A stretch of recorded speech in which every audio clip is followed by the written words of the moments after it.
Hello, everyone. Today I want to tell you a small story, but it can make you look at kindness in a completely different way. This is the story of Mina Tran, a poor waitress who always lives between unpaid bills and unspoken dreams. Every day she serves a poor old man, always short of a few coins to pay for his meal. She thinks she is just helping a stranger get through the cold afternoon, but she has no idea. That old man is a millionaire, and her small action will change her life forever. This story may make you cry, but I believe in the end you will smile. So please watch this video until the end. And if you believe that kindness still exists in this world, please click subscribe and like to give me more motivation to bring you more meaningful stories. By 25, Mina Tran measured her days in coffee rings and bus schedules. She kept two ledgers. The public one in the Harbor Switch Café where orders flew and milk hissed, and the private one in her phone, rent due on the 3rd, inhaler refill for her dad on the 7th, electricity final notice, with its polite threat blinking red in her head. She'd learned to hold a tray with one hand and anxiety with the other, smiling until her cheeks ached like overworked muscles. The Harbor Switch sat on a corner the city forgot to repaint. Across the street, a pawnshop window displayed tarnished brass and a single trumpet aimed at nothing.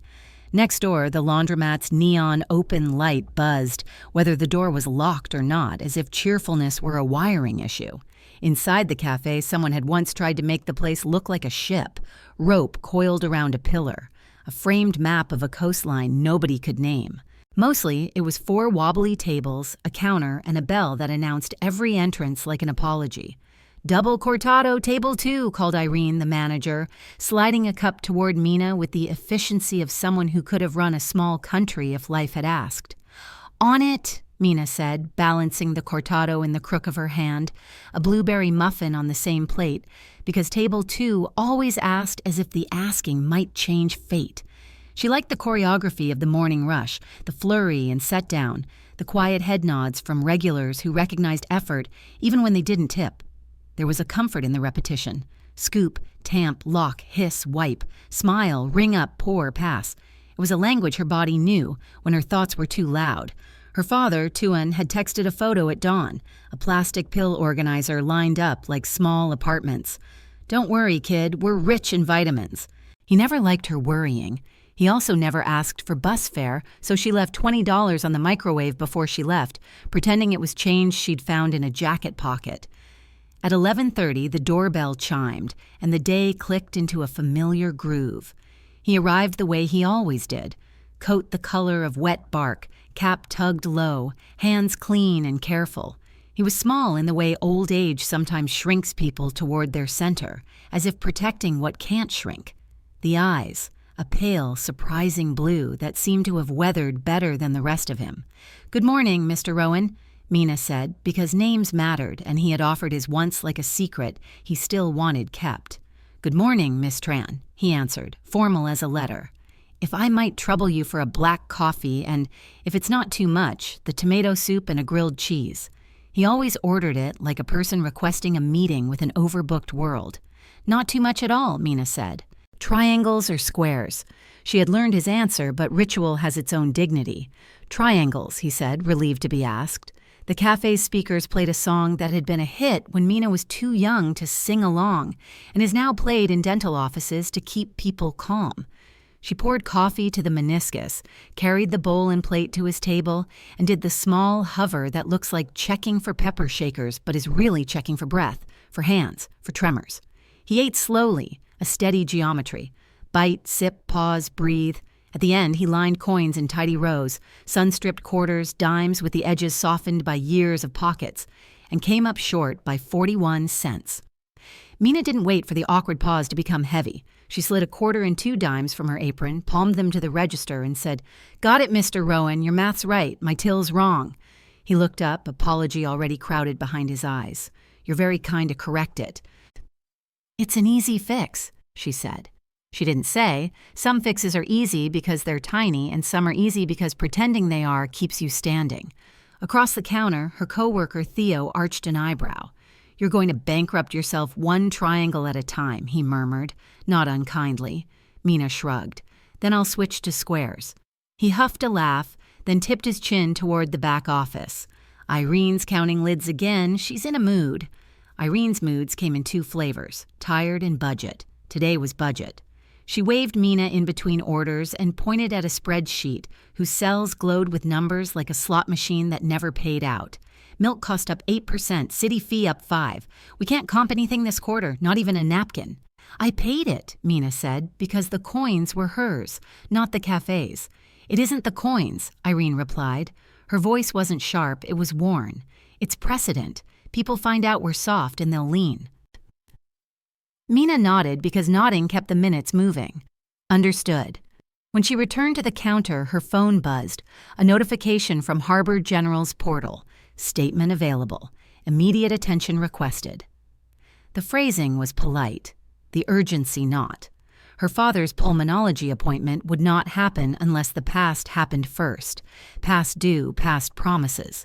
Mina swiped the message away like a mosquito, and it returned with the same persistence. She finished her shift at 3 and walked home because the bus eats dimes and dimes add up to rent. On the way, she passed the park where the city's trees committed to shade even in winter, and she sat for 5 minutes on a bench that bowed under memory. She tried not to calculate the space between her balances and her obligations, but numbers have a way of climbing over fences. At home, the air held a chill that old buildings collect like gossip. Her father was in the kitchenette, humming off-key to the radio, chopping carrots with the concentration of a man performing surgery. "Chef special," he said. "Stir-fry Allah, not wasting anything." 5 stars, she said, kissing his temple. He smelled like tiger balm and dish soap. The apartment was a careful game of Tetris, her childhood books stacked under the coffee table, a futon that folded into hospitality when cousins came through, a plant on the windowsill that refused to give up. Mina put $20 in the coffee can they called just in case and wrote bus on the envelope, then crossed it out and wrote inhaler. They ate in companionable silence, a small TV flickering the evening news without sound. A politician mouthed importance. A traffic helicopter offered a view of a road Mina would never take. She refilled her father's tea, and he said, as he always did, "You work too hard." "I work the normal amount," she answered, as she always did, and they both let the ritual stand in for the truth. He squeezed her hand. "You were born with a soft heart," he said. "Remember to keep a rib cage around it." Later, when he slept, she sorted mail into piles. Keep, argue with, ignore for now. The electric bill wore its warning color. The hospital envelope hissed when she breathed on it. She opened it because adulthood is the art of opening what you want to burn. The number buffered her, then sat down like an unwelcome guest who knew they were staying. She drafted a message to the billing office with her best polite words, payment plan, hardship, good faith, and attached a screenshot of her last payment like an apology note from a child. The next morning, the bus didn't come. The one after did, and the driver waved her on when her card blinked red. "Get me next time," he said, as if kindness were a tab people kept and settled at Christmas. She arrived at the cafe to find Irene in conversation with a man in a tailored coat whose cologne reached the door before he did. He ordered coffee to go and spoke into his phone at the same time. "I told you, he's making a fool of us. Find him. Martin Rowan, before the board meets." Mina's hands kept performing their learned ballet, even as the name twisted inside her like a key finding its tumbler. She set the lid, passed the cup, took the $100 bill he flung on the counter like a dare, and put the change in the tip jar when he didn't look back. Theo mouthed, "Yikes." Irene blew out a breath that sounded like a budget line breaking. At 11:30, the bell chimed, and Mr. Rowan arrived in a draft of cold air, cap damp at the rim. He sat, the habit too deep to fight, and Mina brought water before he asked. "The usual," she said, voice low. He hesitated, then nodded. When the check came, his fingers searched his coat, then his sweater, then the old wallet he kept like a relic. His shoulders drew inward an inch. "Miss Tran," he said, eyes on the table, "I seem to have left my wallet at the shelter." "It's fine," she said quickly, moving to shield him from the embarrassment that tries to make people smaller. "I'll put it in as a staff meal. You can get me next time." He winced at the word next, as if time itself were a debt he owed. "You're very good," he said, and Mina, who felt average at most things, took the words and filed them under reasons to keep going. Irene saw the exchange and didn't summon her. She waited until Mr. Rowan left. Neat napkin, cleaned bowl, grateful nod, and then said, in a voice calibrated to be private but firm, "One more, Mina, and I have to write you up. I don't want to, but I will." "I understand," Mina said. And she did. Not just the policy, but the geometry of survival that forced gentle people to become gates. The afternoon thinned. She texted her father to remind him to bring the blue inhaler if he went out. He replied with a photo of the inhaler next to the plant on the sill like two small soldiers. She smiled, then checked her balance, $73.42, and closed the app like a door. That evening, the lights in their apartment flickered, considered mercy, and went out. "We are dining by ambiance," her father announced, lighting the stub of a candle that smelled faintly of a birthday 6 years ago.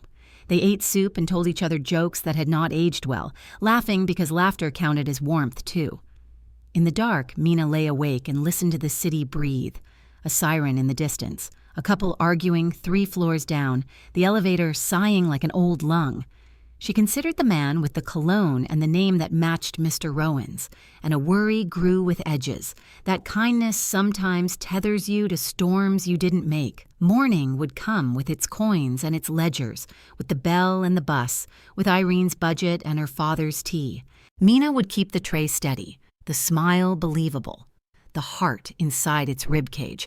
And when Mr. Rowan walked in at 11:30, she knew, already and against instruction, what she would do if the coins didn't add up. By the 3rd week of January, the cold had become another bill. It pressed in through the thin apartment walls, gnawed at her fingertips when she pulled on the uniform and seeped into the coffee pots at Harbor Switch before the morning rush. Mina stopped calling it winter. Winter suggested poetry. This was just cold, the kind that sharpened you without asking permission. She left the apartment quietly, slipping a folded 20 under her father's medicine bottles. The note read, "For groceries, or not." He'd pretend not to see it, the way both of them pretended not to know that she hadn't paid the electric reconnection fee.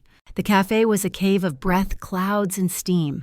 Theo had beaten her there and was pulling espresso shots with the focus of a surgeon. "Morning," he said, sliding her a cup of leftover latte foam. "Free art." On top, he'd traced a heart that leaned to one side. She smiled, grateful for the small kindness. "Looks like it's surviving the recession." "Barely," he said, "like the rest of us." The bell jingled, and Irene emerged from the back office with her clipboard, a talisman of control. "Health inspector came by yesterday," she said. "We passed, but he's docking us for inconsistent policy compliance, whatever that means. So, no free meals, no exceptions. I'm serious this time, Mina." Mina nodded, already knowing she wouldn't obey.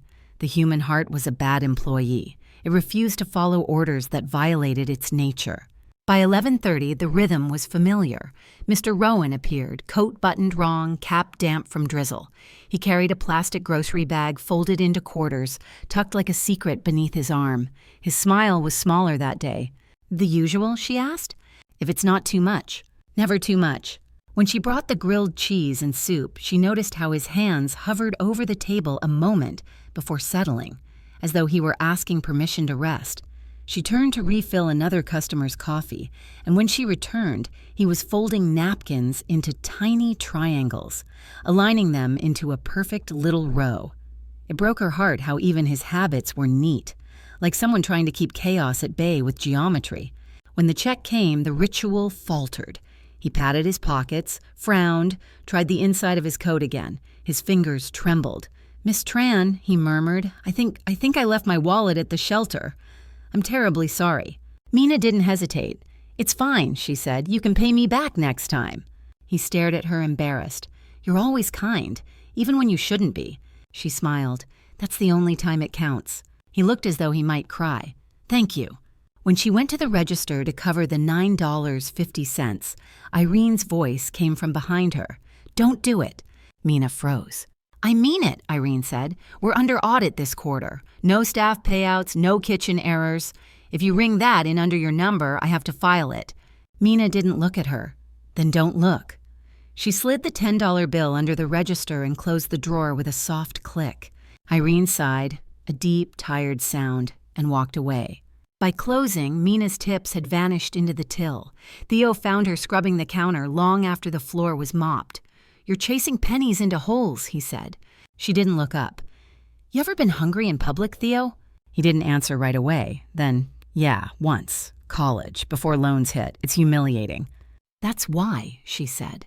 "I can't watch it happen to someone who's already smaller than the world." That night, the apartment was darker than usual. Her father sat on the couch under 2 blankets, a candle flickering beside his knee. "They shut it off again?" she asked. He smiled like a man refusing defeat. "Just a misunderstanding. I called. They'll fix it tomorrow." Mina knew he hadn't called. He didn't like asking for help. She crouched beside him. "We'll be fine." "We always are," he said. And she hated how true and false that sounded at the same time. They ate leftover rice and eggs cold.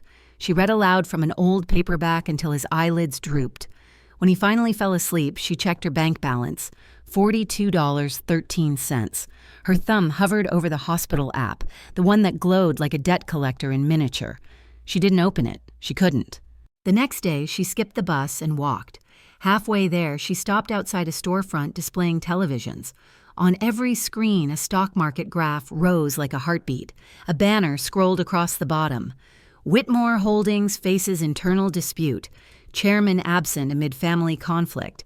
Mina barely noticed, just another story about rich people losing each other. At work, the day unfolded in ordinary ways until noon, when a black car slid to the curb outside. It didn't belong on that street. Its paint looked too expensive for the cracked pavement. The man who stepped out looked even more out of place, suit tailored, shoes shining like mirrors. He entered without removing his sunglasses. "Coffee, black, to go," he said, already on the phone. "Sure thing," Mina said. He spoke into the headset. "No, I don't care what the lawyers say, Evelyn. He's insane. Find him before he signs anything else." The old man's completely lost it. His eyes flicked around the cafe like it offended him. "He's calling himself Martin Rowan now, sleeping in shelters. If he thinks this stunt will shame us into surrendering control, he's wrong." Mina froze mid-pour. The name hit her chest like the first drop of boiling water. The man noticed her hesitation. "Problem?" "No," she said, forcing the smile. "Your coffee will be right out." He handed her a $100 bill without looking, waved away the change, and left as abruptly as he'd come. Theo's voice broke the silence. "Who the hell was that?" "Trouble-wearing cologne," she said. Her hands shook as she poured the next cup. She wanted to ask 1,000 questions, and none at all. At 11:30, right on time, Mr. Rowan arrived. His coat looked thinner than ever.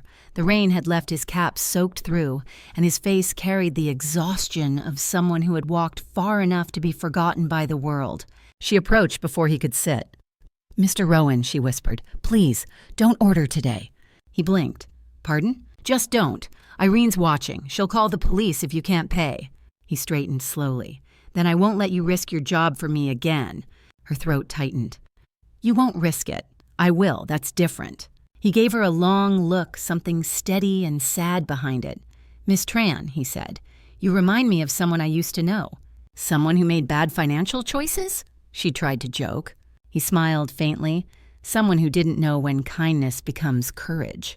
Before she could answer, he turned toward the door. As he left, he set a small, worn wallet on the counter beside her. "For you," he said. Mina blinked. "Wait, Mr. Rowan, you forgot." But he was gone. Inside the wallet was no money, no ID, just a single black card. The lettering was etched into metal. Martin Rowan, founder and chairman, Rowan Industries. The words looked like they belonged to someone else entirely. Her breath came shallow, the man from the car, the shouting about a missing chairman. It couldn't be. She closed the wallet and held it to her chest as if it might explain itself. Outside, the rain started again. Inside, Irene's voice called, "Mina, you okay?" "Yeah," she said softly, staring at the door that had just closed behind the old man. But she wasn't okay, because suddenly she wasn't sure if she'd been saving someone or being watched. And either way, something in her life had just shifted. The black car came for her 3 days later. Mina was sitting in the park across from the cafe, coat zipped to her throat, the small wallet clutched in her pocket like a confession. She hadn't told anyone. Not Theo, not Irene, not even her father. Every time she opened the wallet and saw the heavy metal card, her pulse trembled. Martin Rowan. Founder and chairman, Rowan Industries. The name gleamed like an accusation. When the sedan stopped in front of her bench, the window lowered just enough to reveal a woman's composed face. "Miss Tran?" The voice was crisp, calm, and expensive. "My name is Lydia Hart. I represent Mr. Rowan. He's asked to see you." Mina blinked. "Mr. Rowan?" "Yes," said the woman. "He insisted. It's rather urgent." Mina's mind tripped over itself. "How did you—" "The wallet," Lydia said simply. "He told us you might have it." For a wild moment, Mina thought of running. Not because she was afraid of harm, but because the world felt tilted, unreal. She had lived her whole life beneath fluorescent lights and overdrawn accounts. Now a stranger in silk gloves was asking her to step into a car that looked like it cost more than her building. "I can't just leave work," she stammered.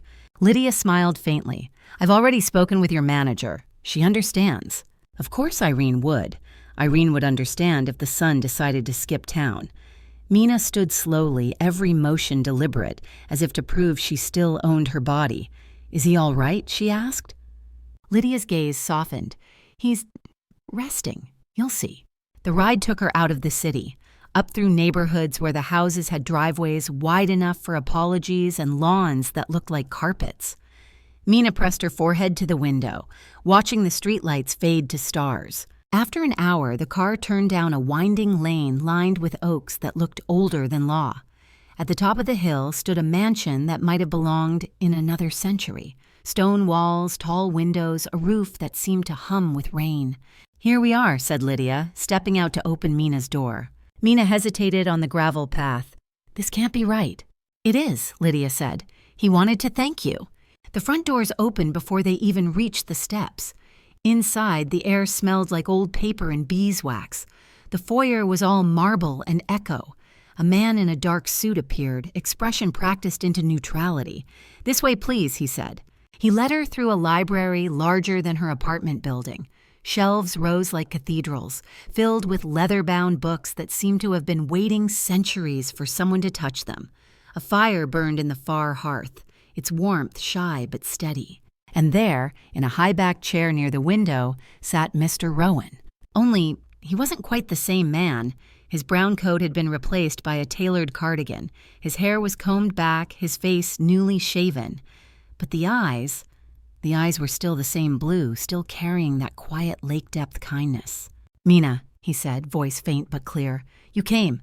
She stepped closer, unsure whether to smile or scold him. "You found me first."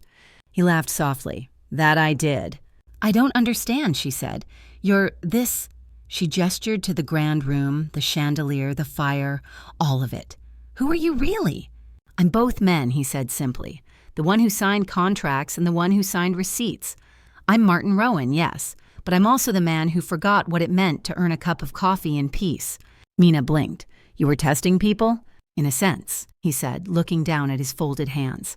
"After my wife died, my children saw me as an asset, not a father. The board wanted control of the company. I wanted to disappear. So I did. I gave away my name for a while, kept enough to live simply. I wanted to see what kindness looks like when no one has a reason to perform it." She exhaled slowly. "And you found it, in a diner." He smiled. "I found it in you." Mina didn't know what to do with the words.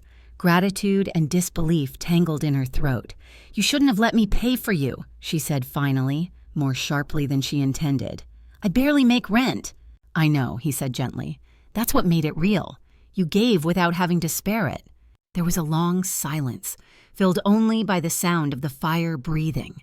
"I wanted to tell you sooner," he said, "but I needed to know your kindness wasn't curiosity. It wasn't." He nodded, almost to himself. "You reminded me of my wife, you know. She was a waitress when I met her. Worked the morning shift at a café like yours. She used to tuck sugar packets in her apron pocket for people who couldn't afford a refill." Mina swallowed. "What happened to her?" "She died before I could deserve her," he said softly. "I thought money would make up for loss. It didn't, so I hid, and the world forgot me. Until you reminded me it still held grace." Her hands trembled slightly. "I don't know what to say." "Then don't," he said. "Listen instead. He reached for a folder on the table beside him and slid it toward her. Inside was a single sheet of paper, a deed. Beneath the legal print was her name. Mina stared. "This isn't what?"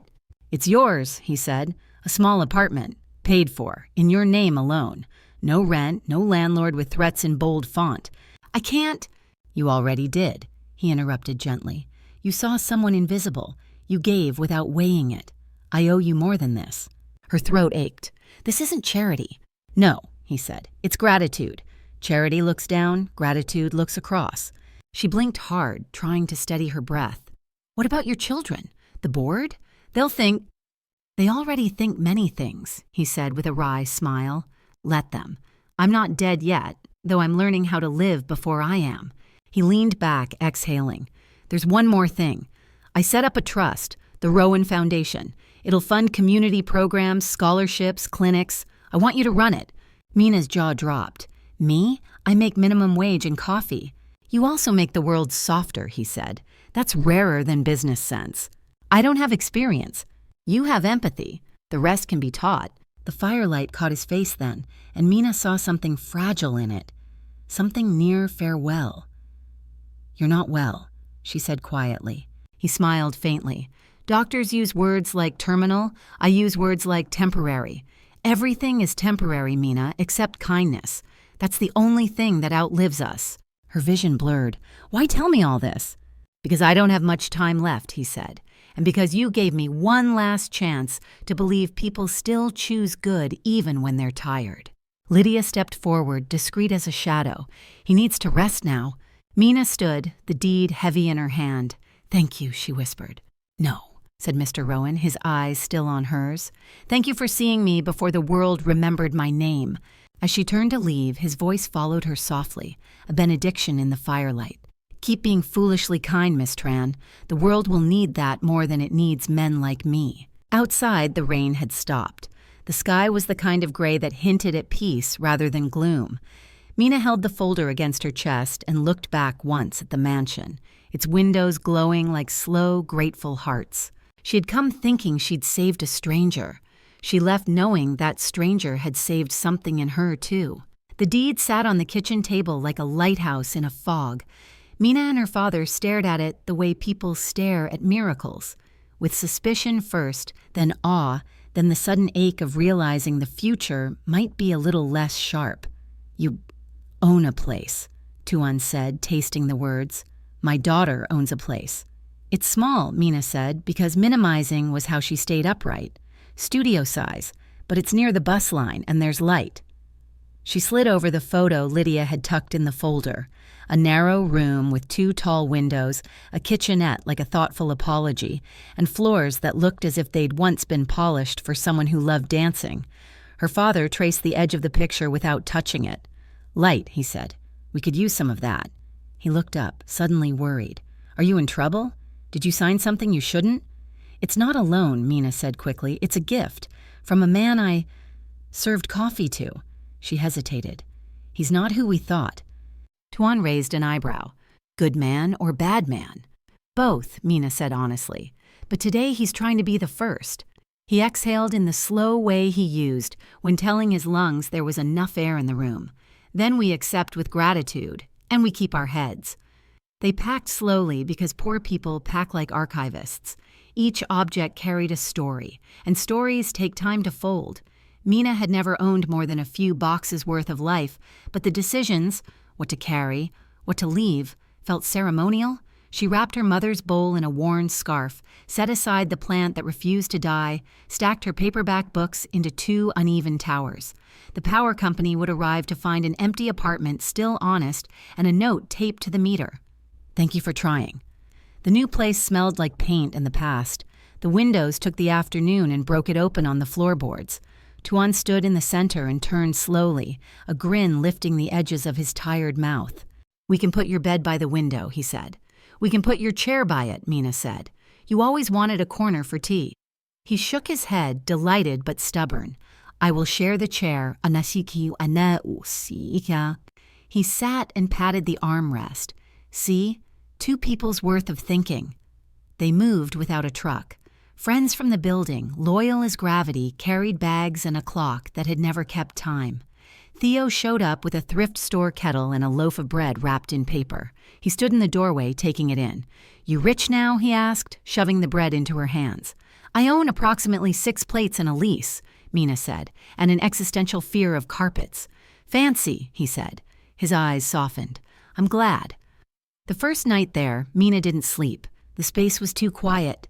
Joy can be noisy when you've lived with fear for a long time. It knocks around, tests the corners.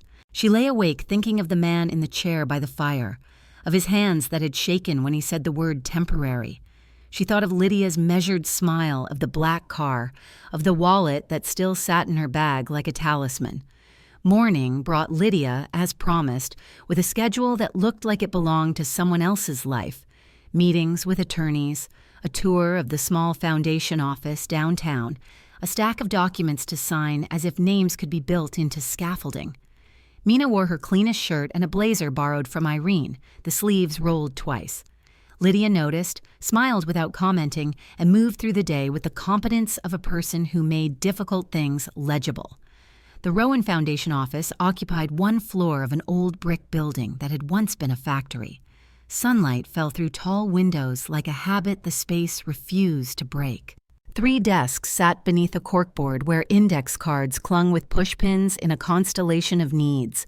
Clinic equipment requests, scholarship applications, grant proposals from organizations that sounded, even in their names, like Hope with a Plan. "This is Grace," Lydia said, introducing a woman in her 50s with silver hair pulled into a practical bun. "Operations. She will prevent all the disasters you cannot yet imagine." Grace extended a hand, warm and dry. "We organize kindness here," she said. "That's a lot of filing."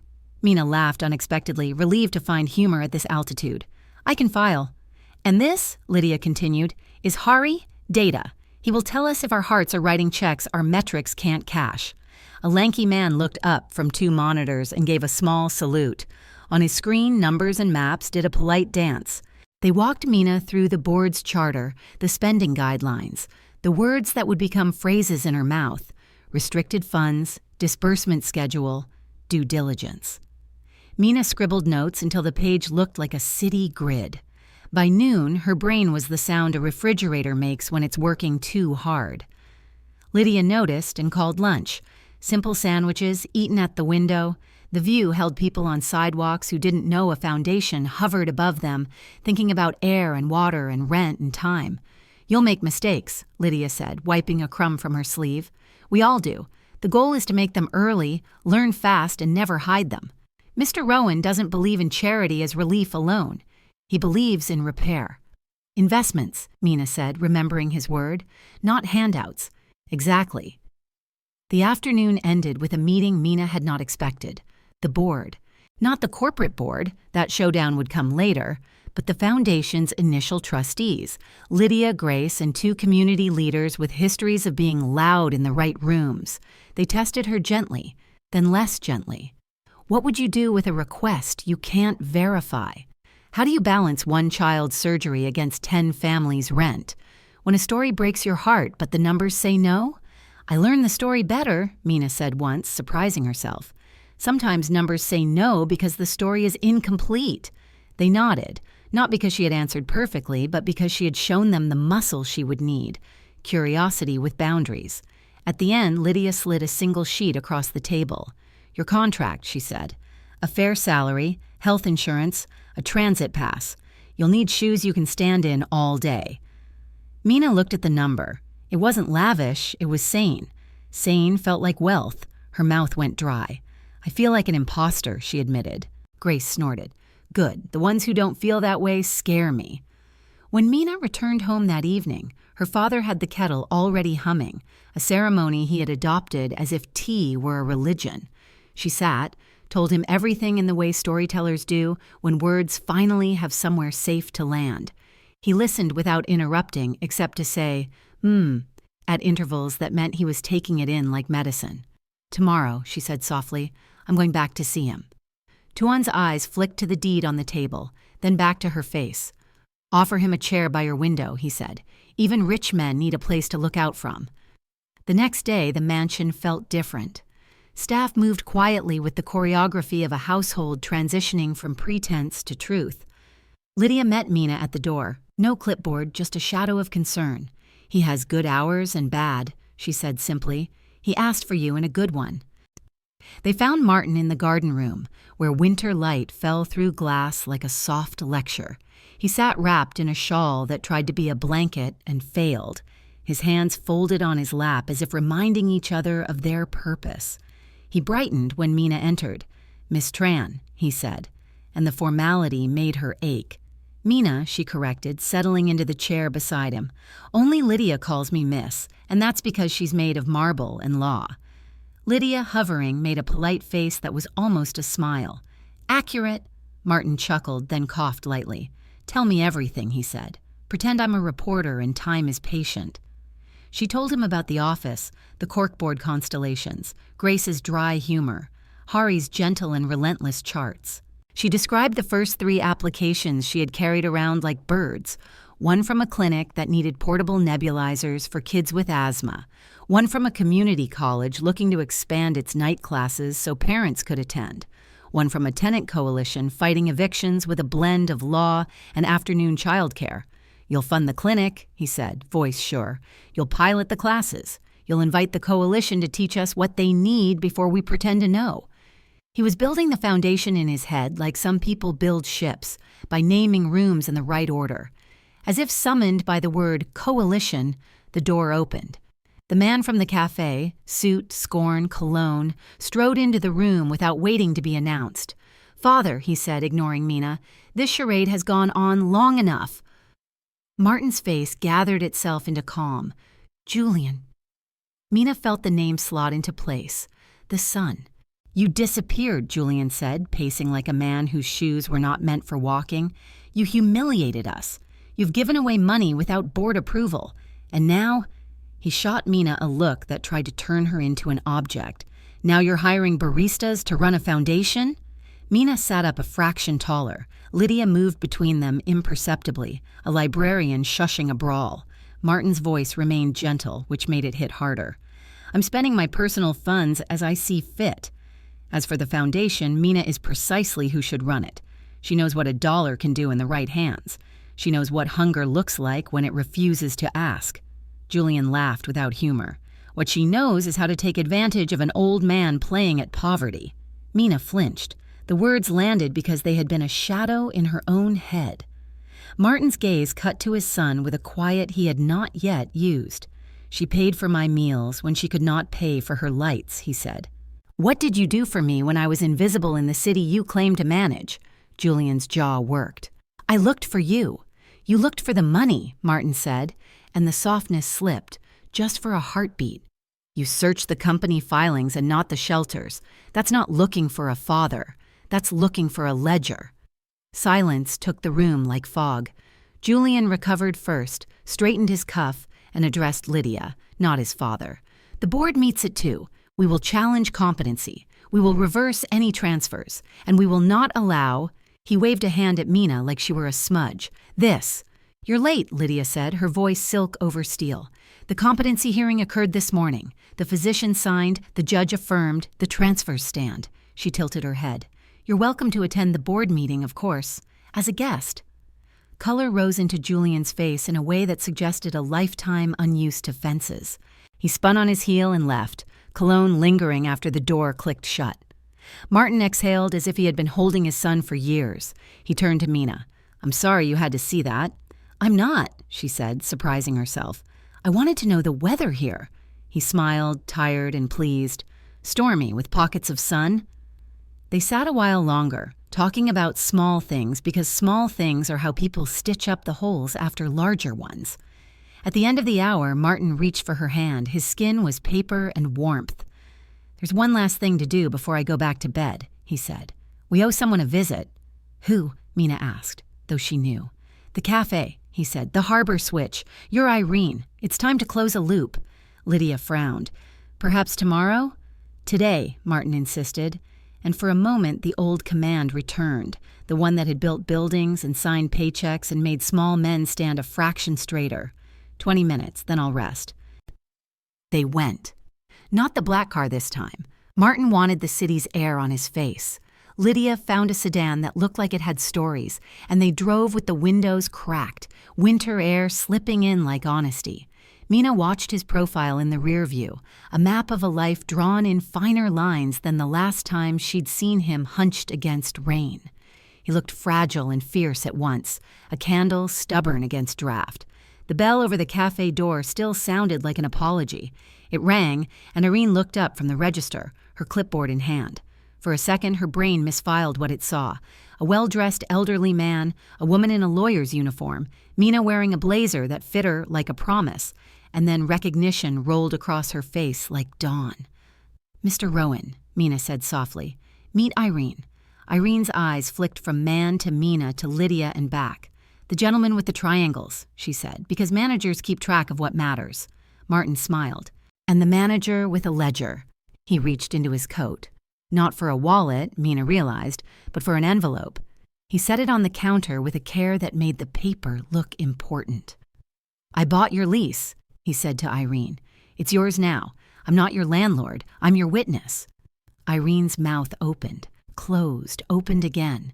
"You what?" "Free and clear," he said, "with one condition." "Of course there's a condition," Irene murmured, still herself. "What is it?" 20 hot meals a day, Martin said. "Soup and sandwiches. To anyone who asks for the triangles. No questions. Mina's foundation will cover the cost." Irene stared at him, then at Mina, then back at the envelope as if it might leap. "You're serious?" "Painfully," Lydia said. Irene placed her palms flat on the counter. For a moment, the clipboard manager and the woman who had once wanted to be gentler lived in the same face. "Deal," she said. And her voice was steadier than Mina had ever heard it. "We'll make it work." Theo emerged from the back, dish towel in hand, eyes wide. "What did I miss?" "Lunch," Mina said, laughing, and wept at the same time because joy and relief arrive like twins. Martin watched them with that lake blue gaze, the one that saw enough to be quiet. He looked at Mina, not at the envelope or the counter or the bell that had spent years announcing other people's needs. "One more loop," he said softly. "Then I'll rest." Outside, the winter light thinned to a tender gray. Inside, the cafe smelled like toast and something opening. Mina stood at the register, hands braced on wood worn smooth by years, and understood that kindness, if you let it, wants to become architecture. The following week unfolded like a slow exhale. The foundation began its first projects. The clinic got its portable nebulizers, the college approved its evening classes, and the Triangles program at Harbor Switch Cafe started quietly, with Irene keeping a ledger by the register, not for profit, but for promise. Every morning, Mina stopped by before heading downtown.